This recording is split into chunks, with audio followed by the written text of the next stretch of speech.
নাই কৃষ্ণ চৈতন্য নামিনী গৌর তেস্যৈ নমো নমঃ। নীলাচল নিবেশ নিত্য পরমাত্মনে বলভদ্র সুভদ্র জগন্নাথায় তে নমো নমঃ। নারায়ণ নমস্কৃত নরং চৈব নরোত্তমং দেবীং সরস্বতীং ব্যাসং ততো জয় মুদিরয়তো। সর্বধর্মাণ পরিত্যাজ্য মামেকং শরণং ব্রজ। অহম তম সর্বপাপেভ্যো মুষ্যমি মা শুচৌ। নষ্টো প্রায় ভদ্রেষু নিত্যং ভগবৎ সেবয়া ভগবদ উত্তম শ্লোকে ভক্তি ভবতি। জয় শ্রীকৃষ্ণ চৈতন্য প্রভু নিত্যানন্দ শ্রী অদ্বৈত গদাধর শ্রীবাসাদি গৌর ভক্তবৃন্দ। হরে কৃষ্ণ কৃষ্ণ কৃষ্ণ হরে হরে, হরে রাম রাম রাম হরে হরে। অধ্যকার শ্রী শ্রী জগন্নাথ দেবের রথযাত্রা উপলক্ষে আমার শিক্ষাগুরু আপনারা কিছুক্ষণ আগেই তিনি আলোচনা করছেন। ওনার আলোচনার পরে আসলে আলোচনা করাটা ঠিক না, তো তারপরেও প্রভুরা যেহেতু আমি বলছি যে ওনার পরে ঠিক না, তো ওনারা বললেন যে যেহেতু আমি কিন্তু সদ্য অর্থাৎ কালকে শ্রীধাম পুরী থেকে ফিরেছি। এই দুবার পুরী যাওয়ার সৌভাগ্য হলো, তো এই জন্য পুরী ধামের কিছু না দেখলে একটা কথা আছে যে পড়াচ্ছে দেখা ভালো, দেখাচ্ছে শোনা ভালো, এরকম একটা কথা রয়েছে। তো ঠিক আমরা ভগবান জগন্নাথ দেবের সম্বন্ধে যা জানি বা দেখি, বই পুস্তকে যা পড়ি, তো সেখানে গেলে সম্পূর্ণ আরো কিছুটা ভিন্ন। শুধু ভক্তবৃন্দ, তো ভগবান জগন্নাথ দেব এই ধরাধামে এসেছেন আমাদেরকে কৃপা করার জন্য, এবং আপনারা যারা ভগবান জগন্নাথ দেবের এই রশি ধরে টেনেছিলেন, আপনারা আসলে ভাগ্যবান বা ভাগ্যবতী। যারা আসতে পারেননি আপনারা অবশ্যই উল্টো রথে যেন আপনারা সেখানে আসেন, কারণ সারা পৃথিবীর মানুষ সেখানে জগন্নাথ দেবকে দর্শন করার জন্য সেখানে আসে। সারা পৃথিবীর মানুষ কেন আসে, এর অন্তর্নিহিত তাৎপর্য একটা রয়েছে। সেই তাৎপর্যটি হচ্ছে এই যে ভারত বাংলার মানুষ ব্যতিরেকে পুরী ধামে কেউ প্রবেশ করতে পারে না। মনে রাখবেন যে সেখানে অন্যরা সেখানে পুরী ধামে অন্য সময় প্রবেশ করতে পারবে না, কারণ এই কারণেই তারা যেটা তীর্থের কাক একটা বলা হয়েছে, তীর্থের কাকের মতো সারা পৃথিবীর মানুষ হা করে থাকে যে ভগবান জগন্নাথ দেবের রথযাত্রা কবে আসবে, কবে আমরা ভগবান জগন্নাথ দেবকে দর্শন করতে পারবো। আর এই কারণেই সারা পৃথিবীর মানুষ সেই জগন্নাথ দেবকে যখন তিনি ধুলোর ধরণীতে নেমে যান তখন তাকে দর্শন করার, অর্থাৎ যেহেতু তারা মন্দিরে প্রবেশ করতে পারে না, এই কারণেই তারা মন্দিরের বাইরে তারা অপেক্ষা করে যে আমরা কবে ভগবান জগন্নাথ দেবকে দর্শন করতে পারবো। তো এই কারণেই এত ভিড়, বুঝলেন? তো এখন কথা হচ্ছে যে ভগবান জগন্নাথ দেব কি, আমরা তো দর্শন করতে যাচ্ছি, কিন্তু ভগবান জগন্নাথ দেব কি আমাকে দর্শন করছেন? প্রশ্ন আসে যে আমরা তো যাচ্ছি দর্শন করতে, কিন্তু আমাকে কি তিনি দর্শন করছেন কিনা এটি সন্দেহ। কেন সন্দেহ? আমি তো ঠিক ভগবানকে দর্শনের জন্য উপযোগী আছি কিনা এটি ভাববার বিষয়। কারণ ভগবান জগন্নাথ দেব নোংরা বা যেখানে অপবিত্র জিনিস তিনি দর্শন করতে চান না। এই কারণে আমাকে অবশ্যই পিউরিটি, পবিত্রতা এবং সদ্গুরুদেবের আমি শরণাপন্ন হয়েছি কিনা এটি আগে ভাববার বিষয়।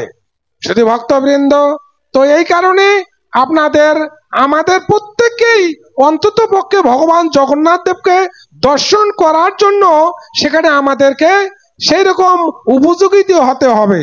তাই বিশ্বকবির কথায় একটি বলতে হয়, রথযাত্রা চলিতেছে মহা ধুমধাম, যাত্রীরা চলিতেছে করিয়া প্রণাম, পদ ভাবে আমি দেব রথ ভাবে আমি, ইহা দেখে ঈশ্বর হাসি অন্তর্যামী। অর্থাৎ এত ধুমধাম রথযাত্রায়, যেটা অন্য কোনো পুজোয় এত হয় না। তো এটি শুধু নয়, আরো এখানে শিক্ষণীয় বিষয় রয়েছে যে পদ ভাবে আমি দেব রথ ভাবে আমি, ইহা দেখে ঈশ্বর হাসি অন্তর্যামী। অর্থাৎ পথ, যে পথ দিয়ে রথ যাচ্ছে সে ভাবছে আমি ভগবান। হ্যাঁ, পথ ভাবে আমি দেব রথ ভাবে আমি, আর যে রথটা থাকে এটিও ভাবে যে আমি ভগবান, কিন্তু ইহা দেখে ঈশ্বর হাসে অন্তর্যামী। অর্থাৎ ভগবান হাসতেছে। শুধু ভক্তবৃন্দ, তো এখানে আমি আপনাদের জ্ঞাতার্থে বলতে চাই, তিনটে রথ থাকে এখানে। প্রথম যে রথটি, এটি হচ্ছে বলদেবের রথ। তিনটি রথ যে যায় সেখানে পুরী ধামে, আমাদের এদিকে তো একটি রথ, তো পুরী ধামে তিনটি রথ যায়। সেই প্রথম রথটি যায় বলদেবের রথ। এই বলদেবের রথের নাম হচ্ছে তালধ্বজ। মনে রাখবেন যে তিনটার রথে তিনটা নাম রয়েছে। ওখানে কুইজ হয়েছিল, প্রশ্ন করে, বুঝলেন? রথের পরের দিন ওখানে মানে জিজ্ঞাসা করা হয়, ভক্তরা যখন এরকম আপনারা যেমন শ্রবণ করতে এসেছেন, সেখানে জিজ্ঞাসা করা হয় যে রথ যে তিনটা, এই রথ তিনটার নাম কি জিজ্ঞাসা করেছিল। তো প্রথম যেটি মানে বলরামের রথ, এই রথটির নাম হচ্ছে তালধ্বজ, মনে রাখবেন। আর যেটি ভগবান জগন্নাথ দেবের রথ, এই রথটির নাম হচ্ছে নন্দী ঘোষ, মনে রাখবেন। এই রথটির নাম হচ্ছে কি? নন্দী ঘোষ। আর যেটি সুভদ্রার রথ, এটি হচ্ছে দর্পদলন। এই রথটির নাম হচ্ছে দর্পদলন, বুঝলেন? এই তিনটি রথের তিনটি নাম রয়েছে। এবং প্রথমে যায় বলদেবের রথ, তারপরে যায় কি? সুভদ্রা রথ। অর্থাৎ বোন সুভদ্রাকে কি করতে হবে? যে কোনো ভাবেই হোক ভক্তিকে আগলাইয়া রাখতে না পারলে আমরা কি এগিয়ে যেতে পারবো না। আর শেষে যায় কার রথ? ভগবান জগন্নাথ দেবের রথ। আস্তে আস্তে চলছে। তবে এবারে পুরী ধামে একটু ব্যতিক্রম হয়েছে। প্রথম দিনে কিন্তু রথ সম্পূর্ণ রাস্তা যায়নি, অর্থাৎ সেখানে প্রধানমন্ত্রী এসেছিল, এর কারণে বলদেবের রথ আর সুভদ্রা দেবীর রথ কিছুদূর গিয়ে জগন্নাথের রথ সেদিন টানাই হয়নি। এই জন্য সেখান থেকে পরের দিন এই তিনটি রথ সেখানে গুন্ডিচা মন্দিরে নিয়ে যাওয়া হয়, বুঝলেন? তো এই রথ সম্পর্কে আমাদের রথের বিষয়ে অনেক আলোচনা। তো যে আলোচনাটি হচ্ছে যে, শুনেন, একটি তাৎপর্যপূর্ণ আলোচনা আপনাদের শ্রবণ করাই। সেটি হচ্ছে যে এই ভগবান জগন্নাথ দেব অর্থাৎ কৃষ্ণচন্দ্র, যেই গৌর সেই কৃষ্ণ সেই জগন্নাথ, নীলাচলে মহাপ্রভু জয় জগন্নাথ। তো একদা কৃষ্ণচন্দ্রে কি হলো, মানে এমন ভীষণ জ্বর হয়ে গেল যে এই জ্বর আর কখনো সারতেছে না, বুঝলেন? অনেক বৌদ্ধ কবিরাজ এনে যখন মানে জ্বর সারছে না, তখন সেখানে অনেকেই চিন্তিত হয়ে গেলেন যে কি ব্যাপার, ভগবান জগন্নাথ দেবের মানে জ্বর সারছে না কেন, কি করা যায়? তো সেখানে হঠাৎ নারদের আগমন ঘটে। তো যখন নারদ এসেছিলেন সেখানে, তখন নারদকে জিজ্ঞাসা করলো যে হে মুনিবর, আপনি তো ভগবানের একদম শুদ্ধ ভক্ত, আপনি কৃপা করে বলুন কিভাবে ভগবান কৃষ্ণচন্দ্রকে মানে সুস্থ করা যায়। তিনি তো কোনো ক্রমেই মানে পানাহার থেকে একবারে বিরত হয়ে গেছেন। এখন আপনি কৃপা করে বলুন কিভাবে এই ভগবান ভগবান কৃষ্ণচন্দ্রকে কিভাবে আমরা রোগ মুক্ত করতে পারি। শুধু ভক্তবৃন্দ, তখন নারদ মুনি বললেন যে দেখো, এর একটি সমাধান রয়েছে। সেই সমাধানটি হচ্ছে এই যে ভগবান কৃষ্ণচন্দ্রকে তার নিজস্ব আত্মীয় স্বজন, নিজস্ব যে মানে পরিবারের লোকজন যেখানে রয়েছে, সেখানেই একমাত্র তাকে পাঠিয়ে দিলে তার একমাত্র এই রোগ থেকে তিনি মুক্তি লাভ করতে পারেন। তো আর এদিকে কৃষ্ণচন্দ্র বিরহে শ্রীধাম বৃন্দাবনে কি হয়েছে, একবারে সবাই শোকে, সেখানে আর ফুল ফুটছে না, পাখি ডাকছে না, এইভাবে সব বৃন্দাবন যেন শূন্যতায় বিরাজ করছে। তো এভাবে বৃন্দাবনবাসীরা কৃষ্ণ বিরহে, যেটি রাধারানী বলছিলেন যে কেন দিলি দুটি আখি, দিলি না কেন শতকোটি, হে বিধাতা তুমি আমাকে কেন দুটি চোখ দিয়েছো, আমার সর্বাঙ্গে যদি তুমি চোখ দিতে আমি কৃষ্ণের রূপ সঠিকভাবে হয়তোবা দর্শন করতে পারতাম। শুধু ভক্তবৃন্দ, তো এভাবে যখন মানে নারদ মুনি বললেন, তখন তারা বললেন যে আচ্ছা, সেখানে কৃষ্ণচন্দ্র ভগবান তো যাবে, কিন্তু তাছাড়াও সেখানে শূন্যতা বিরাজ করছে, এই খবরটি নিয়ে যাবে কে? সেখানে এই সংবাদটিতে যাওয়া দরকার। আপনারা হয়তো টিভিতে দেখবেন, টিভির পর্দায় সেখানে দেখানো হয় রাজা ধীরাজ যখন কোনো রাজসভায় বা মঞ্চে আসে, তখন একটা তাকে অভিবাদনের জন্য সেখানে একটা ঢাক ঢোল বাজানো হয়। তো ঠিক এরকম কৃষ্ণচন্দ্র বৃন্দাবনে আসছেন, আর এইদিকেই সেখানে কাকে দিয়ে খবরটি দেওয়া যাবে? তো তখন তারা বললেন যে না, এক কাজ করা যাক, সেখানে একমাত্র ভগবান কৃষ্ণচন্দ্রের পরম বান্ধব হচ্ছে উদ্ধব। তো এবারে কি করা যাক, উদ্ধবকে দিয়ে খবরটি পাঠানো হোক। শুধু ভক্তবৃন্দ, এখন উদ্ধবকে যখন বললেন, উদ্ধব বলছেন যে না, আমি সেখানে যাব না, কারণ কৃষ্ণচন্দ্র ভগবান তিনি যা বলেন তা আদৌ তিনি এই কথা রাখেন না। এর আগেও তিনি বলেছিলেন যে যাও, আমি বৃন্দাবনে যাব, এই 15 দিনের মাথায় আমি বৃন্দাবনে যাব। আর যখন আমি বৃন্দাবনে পৌঁছলাম, তখন 10-15 দিন তো পরের কথা, 1 মাসের মধ্যেও কৃষ্ণচন্দ্র বৃন্দাবনে যায়নি। তো শুধু ভক্তবৃন্দ, এখানে আরেকটি কথা আপনাদেরকে জানিয়ে রাখি, সেটি হচ্ছে যে উদ্ধব এবং কৃষ্ণচন্দ্র দেখতে কিন্তু একবারে সেম। মানে উদ্ধবকে দেখতে ভগবান কৃষ্ণচন্দ্রের মতো। যখন তিনি সেখানে পৌঁছেছিলেন, তখন তেনারা ভাবছিলেন যে সত্যি হয়তোবা কৃষ্ণচন্দ্র ভগবান এসেছেন, কিন্তু যখন তার প্রিয় আপনজনেরা জিজ্ঞাসা করলেন যে পরম বান্ধব কৃষ্ণচন্দ্র কেমন রয়েছেন, তখন তারা তাদের ভুল বুঝতে পারলেন যে এ কৃষ্ণচন্দ্র নয়। শুধু ভক্তবৃন্দ, তো এদিকে কি হলেন, মানে যখন উদ্ধব বললেন যে না, আমি পারবো না, কৃষ্ণ এবার যদি তার বার্তা নিয়ে যাই আর সে যদি কথা না রাখে, তাহলে ভক্তরা আমাকে একবারে জুতা পেটা করবে আর আমাকে অপমান করে ছাড়বে, আর আমি সেখানে তার বার্তা নিয়ে যাব না।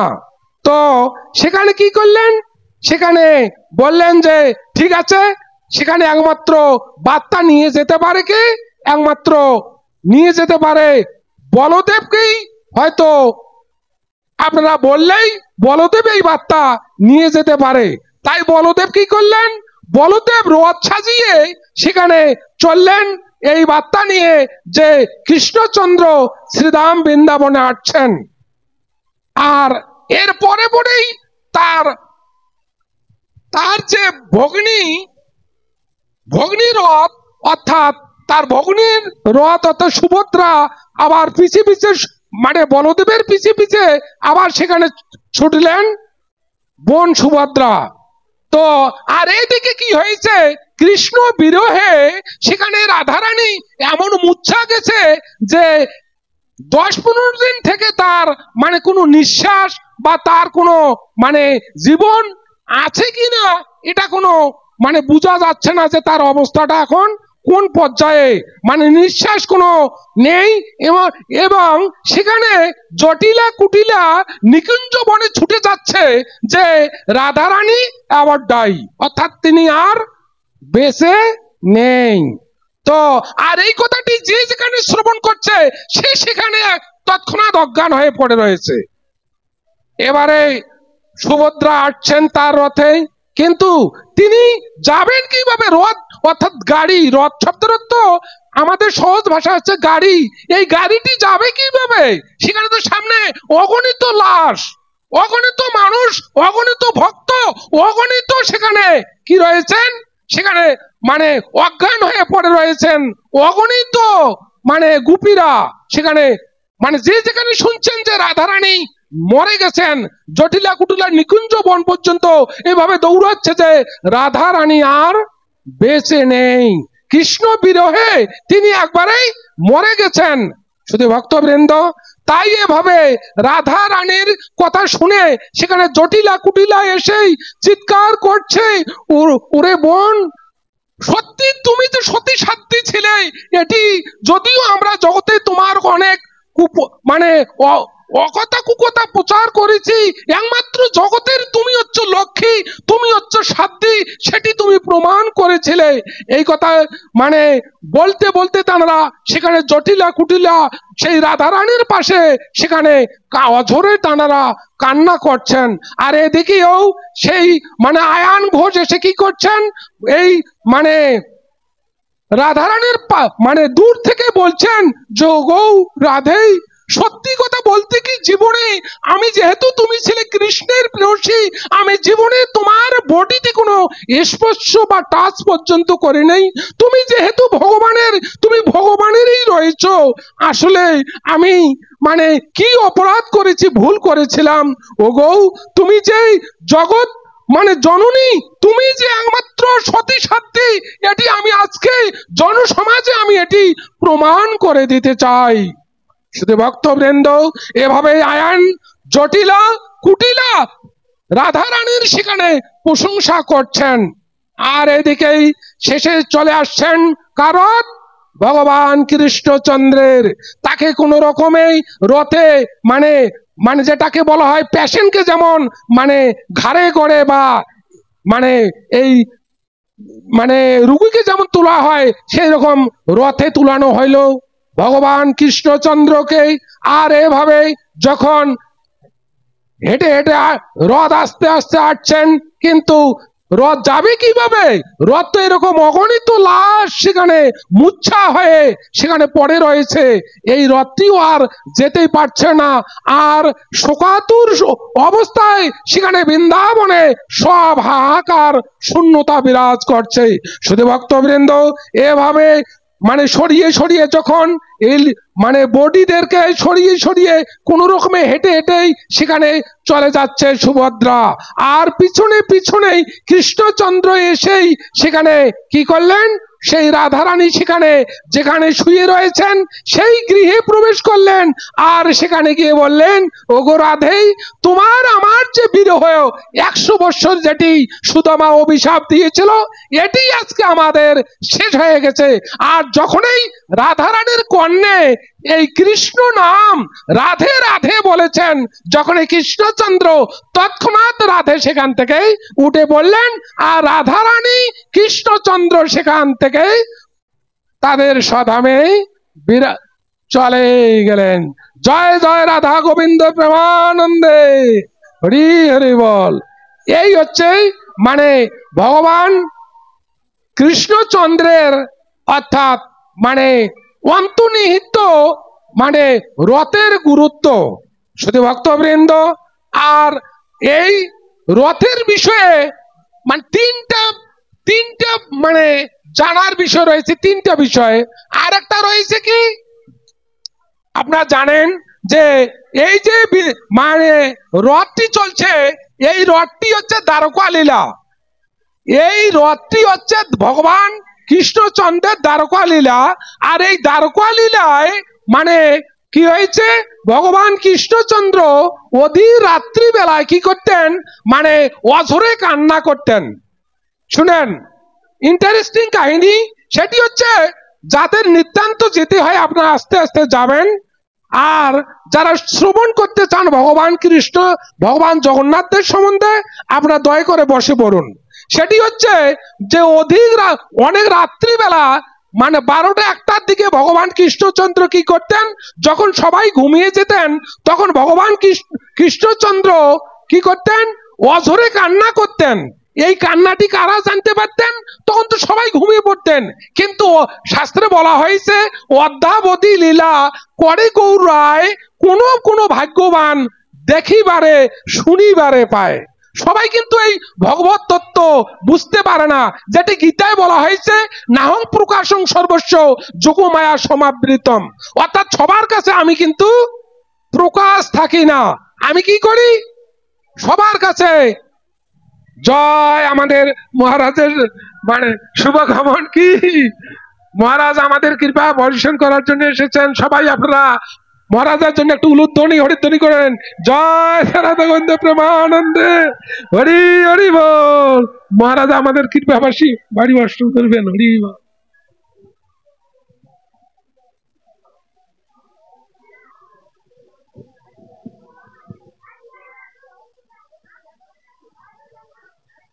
হরে কৃষ্ণ। মহারাজ এইভাবে মানে রথের পুরো দিনগুলো এক দিনে 2 থেকে 3টা প্রোগ্রাম করছে। আমি গতবার কুষ্টিয়া গিয়েছিলাম, যেমন আগামীকালেও আমি কুষ্টিয়া যাব প্রোগ্রামে, বুঝলেন তো। সেখানে যা দেখি যে মহারাজ বগুড়া যা দেখি মহারাজ তার আগের দিনেই চলে গেছেন ওখান থেকে। মানে এইভাবে প্রতিদিন 2 থেকে অর্থাৎ 3-4টা প্রোগ্রাম মহারাজ প্রতিদিনই করছেন। অর্থাৎ এই সময় একটা সুবিধা হচ্ছে যে আমাদের বাংলাদেশের যে কোনো শহরেই ঢুকলেই কিন্তু আমাদের এই রথযাত্রার প্রোগ্রাম রয়েছে। আর আনন্দের কথা যে যদিও আগে 2টা শহরে কিন্তু প্রোগ্রাম হতো না, একটা আছে জয়পুরহাট আর একটা আছে এই হতভাগ্য হচ্ছে নীলফামারী। এই 2 জায়গায় কিন্তু 64 জেলার মধ্যে 62টিতে আগে আমাদের রথযাত্রা উৎসব হতো, কিন্তু বর্তমানে 64টি জেলায় আপনাদের কৃপা বলে এই নীলফামারী তো এখন হতভাগ্য ছন্ন ছাড়া জেলা আমাদের নীলফামারী। সেই নীলফামারী তো এখন ভগবান জগন্নাথ দেব কৃপা করছেন। তো যেটি বলছিলাম সেটি হচ্ছে যে ভগবান যখন এইভাবে রাত্রিবেলার মানে 12টা-1টার দিকে কান্না করতেন, তখন ভগবানের মানে যারা শ্রবণ করছিলেন যে ভগবান কান্না করে কেন, মানুষ আনন্দে থাকলে কান্না করে না দুঃখের সময় কান্না করে? হ্যাঁ, দুঃখে মানুষ কান্না করে। তো তারা ভাবলেন যে হয়তোবা ভগবান কৃষ্ণচন্দ্রের হয়তোবা আমরা কোনো সেবা পূজায় ত্রুটি হচ্ছে, অথবা তিনি আমাদের সেবায় হয়তো গ্রহণ করছেন না, এই কারণেই হয়তোবা ত্রুটি হতে পারে। তো সেখানে ভগবান কৃষ্ণচন্দ্রকে তার অন্তরঙ্গ ভক্তরা জিজ্ঞাসা করলেন, হে ভগবান কৃষ্ণচন্দ্র, আপনি দয়া করে বলুন যে আপনি কেন অঝরে কান্না করেন আর মাঝে মাঝে জয় রাধে এবং বৃন্দাবনের কথা আপনি সেখানে উচ্চারণ করেন। তো বলুন আমাদের বৃন্দাবনে যা রয়েছে আর এই মানে দ্বারকায় কি তা নেই? তখন ভগবান কৃষ্ণচন্দ্র বললেন যে দেখো, বৃন্দাবন হচ্ছে রসের এক সিন্ধু, আর দ্বারকা বৈকুণ্ঠ এর নহে এক বিন্দু। বুঝলেন কি বলছেন? যে বৃন্দাবন হচ্ছে রসের এক সিন্ধু, আর দ্বারকা বৈকুণ্ঠ এর নহে এক বিন্দু। অর্থাৎ শ্রীধাম বৃন্দাবনে যে রস রয়েছে, দ্বারকা আর বৈকুণ্ঠ এইসব রসের এক বিন্দু আছে কিনা সন্দেহ। তো যাই হোক, কেন বৃন্দাবন এত প্রিয় তোমরা আমার কাছে শুনলে হবে না, কারণ আমার ধাম সম্বন্ধে হয়তোবা তোমরা বললে তোমরা বিশ্বাস করবে না যে বৃন্দাবনে কি হয়েছে আর কি রয়েছে। তোমরা যদি পারো এটি ভক্ত মুখে শ্রবণ করিও, তাহলে জানতে পারবে যে বৃন্দাবনের লীলাটা কি। তো কারণ নিজের কথা যারা নিজে প্রশংসা করে তারা যথার্থ সাধু ব্যক্তি, মহৎ ব্যক্তি নয়। আমি যদি ভালো হই তা আমার কথাটা আমি বলবো কেন, অন্য যদি বলে। যেমন ফুল, কোন জায়গায় যদি সুগন্ধি ফুল থাকে, এই ফুলটা ভালো কি মন্দ দেখবেন সেখানে বাতাসের সাহায্যে ওই ফুলের গন্ধ এদিক দূরে চলে আসবে। তো আপনারা যদি বৃন্দাবন সম্বন্ধে জানতে চান, আপনারা বৃন্দাবনের কোন ভক্ত মুখে আপনারা এটি শ্রবণ করবেন। শুধু ভক্তবৃন্দ, এভাবে যখন ভগবান কৃষ্ণচন্দ্র বললেন, তখন কি হলেন? তেনারা অপেক্ষা করছিলেন যে কবে আমরা ভক্ত মুখে বৃন্দাবনের কেউ এলে আমরা বৃন্দাবনের লীলামৃত আমরা শ্রবণ করব। তো তারা এইভাবে অধীর অপেক্ষায় অধীর আগ্রহে তারা অবস্থান করছেন যে কবে আমরা বৃন্দাবনের কোনো ভক্তকে পাবো। শুধু ভক্তবৃন্দ, তাই তাদের এমন একটি সুযোগ এলো, একটি দিন এলো যেদিন রোহিণী মাতা সেই বৃন্দাবন থেকে এসেছেন এবং সবাই বললেন যে ওগো মাতা, এবারে কৃপা করে আপনি বলুন কেন কৃষ্ণচন্দ্র আমাদের সেবায় তিনি সন্তুষ্ট নন, আর শ্রীধাম বৃন্দাবনে এমন কি রয়েছে যেটার জন্য কৃষ্ণ এত লালায়িত। এই তো এই গল্পটাই শেষ করবো, আর 7-8 মিনিট লাগবে। তো শুধু ভক্তবৃন্দ, তো যখন তারা এইভাবে রোহিণী মাতাকে পেলেন, তো রোহিণী মাতা যখন এলেন তখন সবাই বললেন যে ওগো মাতা, তোমাকে বলতে হবে যে আমাদের এই শ্রীধাম বৃন্দাবনে এমন কি রয়েছে যার কথা কৃষ্ণচন্দ্র ভুলতে পারেন না। তখন বললেন যে দেখো, এই কথাগুলো আমি বলবো কিন্তু জনসমক্ষে নয়, তোমাদেরকে কি করতে হবে, তোমরা যারা আগ্রহী ভক্ত রয়েছো তোমরা কি করবে, একটা হল রুমে গিয়ে তোমরা বসবে আর আমি সেখানে এই কথাগুলো বলবো শ্রীধাম বৃন্দাবনের কথা। তো সেদিন কি হয়েছে, এই ভগবান কৃষ্ণচন্দ্র আর বলরাম কি করেছেন, একটা মানে সবাই তিনি আমন্ত্রিত হয়ে তেনারা কি করছেন, এই দু ভাই অন্যত্র চলে গেছেন। আর কৃষ্ণচন্দ্র বলরাম যখন অন্যত্র চলে গেছেন তখন ভক্তরা বললেন যে আজকে কি করছেন, আর কৃষ্ণচন্দ্র বলরাম নেই, আজকে তোমাকে অবশ্যই বৃন্দাবনের কথা আমাদেরকে শ্রবণ করাইতে হবে। তিনি বললেন যে ঠিক আছে, তোমরা হল রুমে প্রবেশ করো, কিন্তু দ্বারে একজনকে থাকতে হবে, যেন কৃষ্ণচন্দ্র আর বলরাম যেন অন্তত এখানে না আসে, কারণ এনারা এলে আর তাদের সামনে আমি ভগবানের কথাগুলো বলতে পারবো না। শুধু ভক্তবৃন্দ, তাই কি হলো, সেখানে দ্বারের মধ্যে সেখানে দ্বার রক্ষী হিসাবে সেখানে দাঁড়িয়ে থাকলেন সুভদ্রা। আর সুধর্ম গৃহে থেকে ভগবান কৃষ্ণচন্দ্র বলরাম যখন জানতে শুনতে পেলেন যে বৃন্দাবনের লীলামৃত শুরু হয়ে গেছে, তখন তিনারা আর সেখানে এই সুধর্ম গৃহে আর তারা স্থির থাকতে পারছেন না। এবং যেটা শাস্ত্রে বলা হয়েছে, নাহং তিষ্ঠামি বৈকুণ্ঠে যোগিনা হৃদয়ে নচ মদ ভক্ত যত্র গায়ন্তী তত্র তিষ্ঠামি নারদ। অর্থাৎ ভগবান বলছেন আমি যোগীদের হৃদয়ে থাকি না, বৈকুণ্ঠে থাকি না, আমার ভক্তরা যেখানে আমার গুণকীর্তন করেন সেখানে আমি থাকি। তাই শুধু ভক্তবৃন্দ সেখানে কি করলেন, ভগবান আর এই সুধর্ম গৃহে এই আমন্ত্রিত হয়ে গিয়েছিলেন, সেখানে যখন তার ভগবানের কথাগুলো এখানে আলোচনা শুরু হয়েছে, সেখানে আর তিনি না থেকে তার ভাই সহ চলে এসেছেন। আর বৃন্দাবনের কথাগুলো শ্রবণ করতে করতে কি করছেন, একেবারে সুভদ্রা একেবারে কি হয়েছে, তিনি তন্তা লেগে গেছেন। তিনি একবারে যখন কোনো আশ্চর্য বিষয় আমরা দেখি বা শুনি তখন কি হয়ে যায়, আমরা মানে তন্তা লেগে যায়। ঠিক এইরকম কখন যে এসে কৃষ্ণচন্দ্র বলরাম এই সুভদ্রার পাশে দাঁড়িয়ে গেছে, এই সুভদ্রাও আর বলতে পারে না। শুধু ভক্তবৃন্দর, আর সেখানেই এই রূপটা দেখে তৎক্ষণাৎ সেখানে নারদ মুনির আবির্ভাব হলেন এবং নারদ মুনি বললেন, ভগবান তোমার অনেক রূপ আমরা এই পৃথিবীতে দেখেছি, আমি এই রূপ আর দেখি নাই, তাই আমার একটা তোমার কাছে অনুরোধ, যেন অন্তত এই রূপটা তুমি পরিহার করো না। তাই সেখানে এই রূপেই ভগবান তাকে নারদ মুনিকে কথা দিলেন এবং এইভাবেই সেখানে এই কৃষ্ণচন্দ্র বলরাম এবং সুভদ্রা সেইখানে এইভাবে দাঁড়িয়ে গেলেন। আর ওই রূপটাই হচ্ছে এই রথের বলদেব, সুভদ্রা আর জগন্নাথ।